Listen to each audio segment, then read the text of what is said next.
Naša spoločnosť tým, že vlastne vznikla v 95. roku, mala také zaujímavé pozadie, pretože stará historická teľňa bola reštituovaná a reštituant prišiel za otcom, ktorý tu v tom čase fungoval ako vedúci závodu a ponúkol mu vyslovene odpredaj celého podniku vzhľadom na to, že ho nechcel prevádzkovať. Tak sme v roku 95. založili spolu s mojím bratom Rudolfom spoločnosť Tehelňa Stova.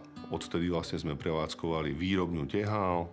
Od roku 1998 sme započali s distribúciou stavebných materiálov typu cementy, vápna a od roku 2000 napríklad aj so spoločnosťou Baumit sa rozbehla veľmi úspešná spolupráca, ktorá pretrváva až dodnes.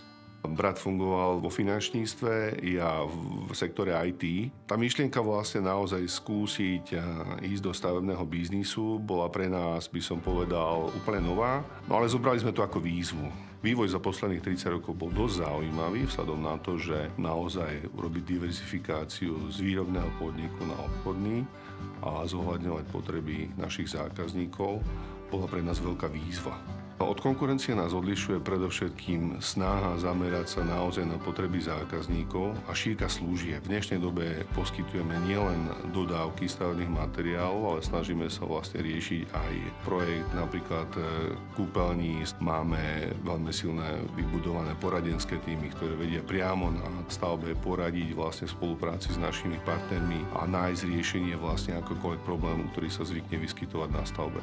Baumit bol z môjho pohľadu vyslovene od začiatku vnímaný u nás ako líder, a to hlavne z toho hľadiska, že bol stále prezentovaný či už mediálne alebo na rôznych veľtrhoch, výstavách. Ostatní jeho konkurenti, my sme to tak vnímali, že sa nastavovali vyslovene podľa toho, čo urobí Baumit.